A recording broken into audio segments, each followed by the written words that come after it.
বসন্তের আবহে ধীরে ধীরে গ্রীষ্মের পদধ্বনি আমরা শুনতে পাচ্ছি, আর তার সাথেই বাজারে উঠছে গরমের নতুন নতুন সবজি, যার মধ্যে পটল কিন্তু অন্যতম।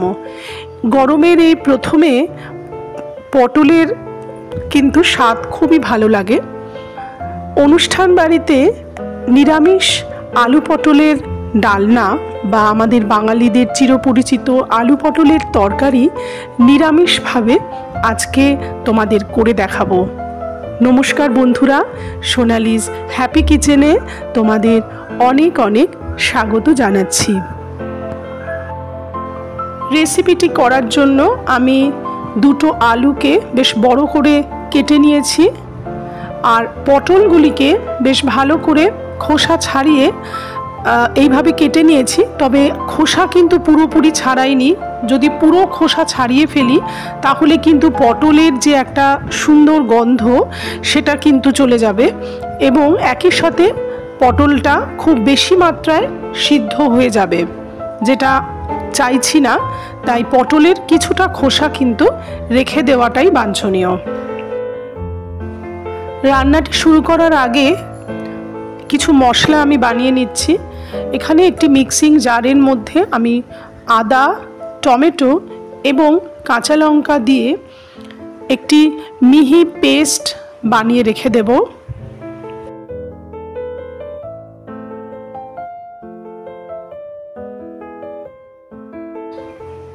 একই সঙ্গে ওই একই মিক্সিং জারে আমি আবার কিছুটা পোস্ত এবং 7-8টা কাজু বাদাম একসাথে পেস্ট করে সেটাও আমি রেখে দেব। এবার চলে আসব মূল রান্নাতে।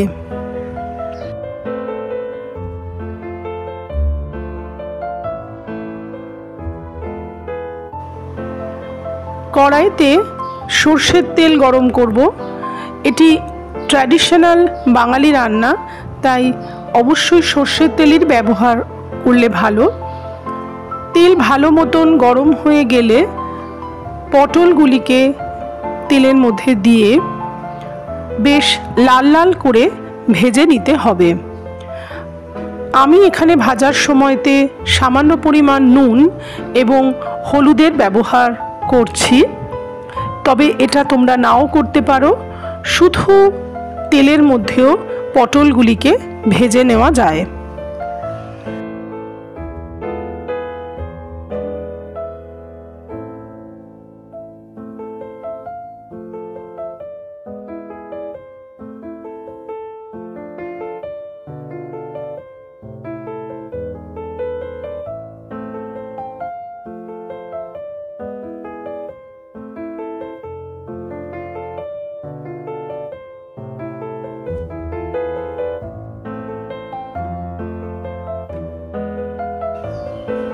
তারপর সেই কড়াইতেই আমি আলুগুলোকেও দিয়ে দিচ্ছি এবং সেগুলিকেও 2 থেকে 3 মিনিট ভালো করে ভেজে নেব।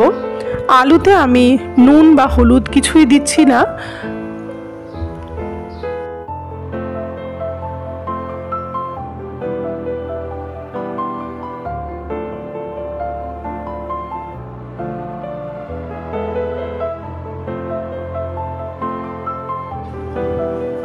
দেখো, আলু এবং পটল খুব সুন্দরভাবে ভাজা হয়ে গেছে।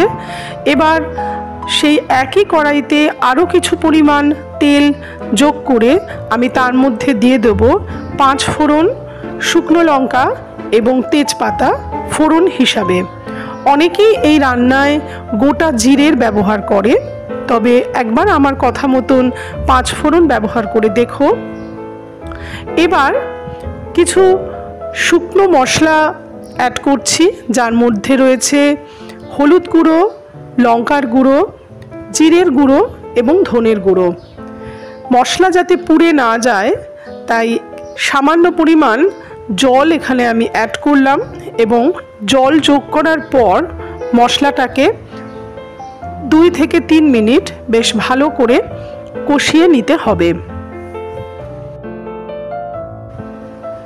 মশলা থেকে তেল ছাড়তে শুরু করলে আমি এখানে যোগ করে দিচ্ছি যে টমেটো এবং আদা কাঁচা লঙ্কার পেস্টটা আগে তৈরি করে রেখেছিলাম সেটা যোগ করে দিলাম এবং আবারও বেশ ভালো করে নাড়াচাড়া করে নেব এবং ঢাকনা দিয়ে রান্নাটা হতে দেব অন্তত 2 মিনিট।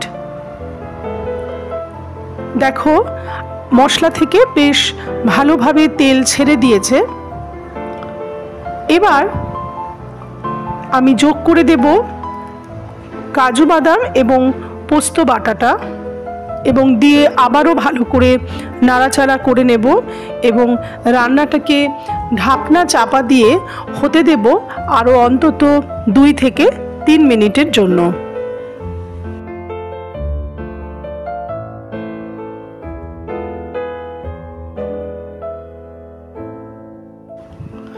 তিন মিনিটের মধ্যেই দেখো মশলা বেশ সুন্দরভাবে রান্না হয়ে গেছে।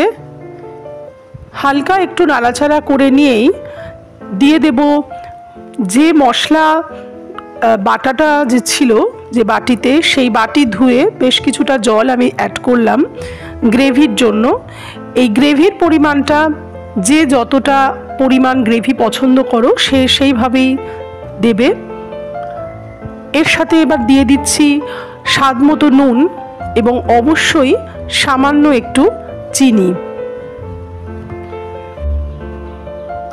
নিরামিষ রান্নায় চিনি সামান্য একটু দিলে রান্নার যে টেস্ট সেটা অনেকটাই বেড়ে যায়। এবার ঢাকনা দিয়ে রান্নাটাকে ফুটে উঠতে দেব।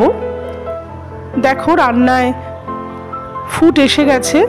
এবার ভেজে রাখা আলু এবং পটলগুলিকে আমি ধীরে ধীরে এই গ্রেভির মধ্যে অ্যাড করে দেব এবং হালকা নাড়াচাড়া করে নিয়ে ঢাকনা দিয়ে দেব অন্তত 5 থেকে 7 মিনিটের জন্য, যতক্ষণ না আলু এবং পটল সিদ্ধ হয়ে যায়।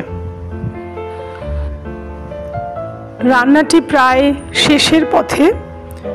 এবার আমি রান্নায় যোগ করে দেব 1 চামচ মতন গরম মশলার গুঁড়ো এবং 1 চামচ ঘি। ঘি এবং গরম মশলা নিরামিষ রান্নায় কিন্তু আলাদা মাত্রা যোগ করে। রেসিপিটি প্রায় শেষ হয়ে এসেছে এবং গরম ভাতের সাথে পরিবেশনের জন্য অনুষ্ঠান বাড়ির স্বাদে আলু পটলের ডালনা কিন্তু একদম রেডি। রেসিপিটি কেমন লাগলো অবশ্যই আমাকে কমেন্ট সেকশানে জানাতে ভুলো না। দেখা হচ্ছে পরের এপিসোডে আরেকটি নতুন কোনো রান্নার সাথে। সবাই ভালো থেকো, সুস্থ থেকো।